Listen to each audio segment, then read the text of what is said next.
सैनिकों को दिए जाने वाले घटिया खाने का खुलासा कर सुर्खियों में आए पूर्व सैनिक तेज बहादुर एक बार फिर से सुर्खियों में आ गए हैं। इस बार तेज बहादुर अपने बेटे की मौत को लेकर के सुर्खियों में आए हैं। तेज बहादुर के बेटे के मौत को लेकर के अभी भी सस्पेंस बना हुआ है। एक रिपोर्ट देखिए आप।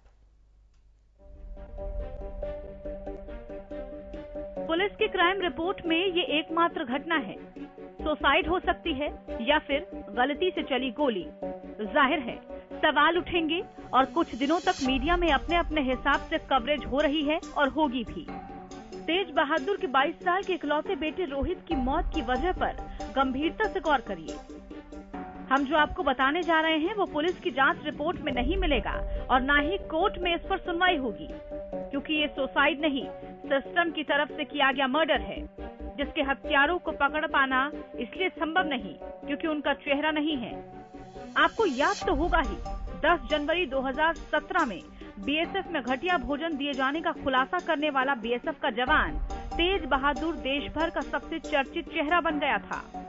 सड़क से संसद तक उसके नाम की गूंज होती है और मीडिया लगातार इस खुलासे पर जमकर कवरेज करता है। लिहाजा इस आवाज को उठाने की कीमत इस फौजी को अप्रैल 2017 में अपनी नौकरी की बर्खास्ती से चुकानी पड़ती है।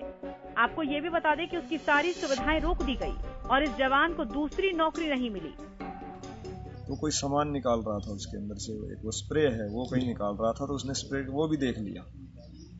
वो अकेला था, उसका दिल किया कि उसको देखता हूँ क्या है। तो उस छेड़खानी की वजह से कैसे क्या हुआ, हालांकि उसे इतना पता था कि मैगजीन निकालने के बाद में इसमें राउंड नहीं होता, उसने मैगजीन निकाल दिया जी।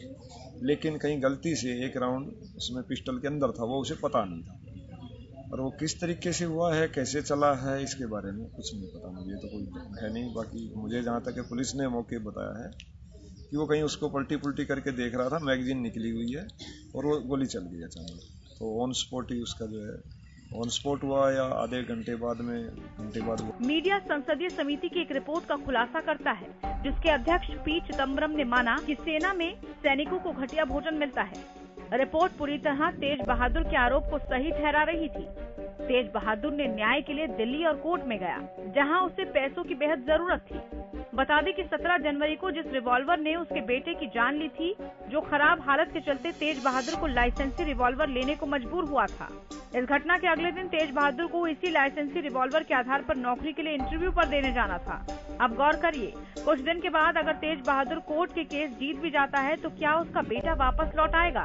बस इस जवान का कसूर इतना ही था, उसने घटिया भोजन की आवाज उठाई। अगर वो घटिया भोजन की आवाज नहीं उठाता तो उसकी नौकरी नहीं जाती और तेज बहादुर छुट्टियों में अपने बेटे के बेहतर भविष्य का ध्यान भी रख पाता। इस हादसे की मैं तो जिम्मेवार सिस्टम को इसलिए मानता हूँ कि अगर मेरे पास मेरी पेंशन होती या कोई रोजी, मैंने जो पिस्टल लिया, लाइसेंस तो पहले का था, मुझे जरूरत पड़ी कि भाई अब अपने बीवी बच्चों को पालने के लिए कहीं सिक्योरिटी गार्ड में 10-15 हज़ार की नौकरी करके कम से कम अपने बीवी बच्चे तो पाल लो, तो इसलिए मुझे मजबूरी में हथियार लेना पड़ा। अब बताइए, इस फौजी की जिस आवाज को गलत ठहराया गया, संसदीय समिति उसे सही मान रही है। ये सिस्टम में गड़बड़ी नहीं तो क्या है? खराब हालत के चलते तेज बहादुर को लाइसेंसी रिवॉल्वर लेने के लिए किसने मजबूर किया? जाहिर है सिस्टम ने। इसी रिवॉल्वर की वजह से उसके बेटे की जान चली गई। क्या सिस्टम इसके लिए जिम्मेदार नहीं है? रेवाड़ी से सुरेंद्र गौड़ की रिपोर्ट।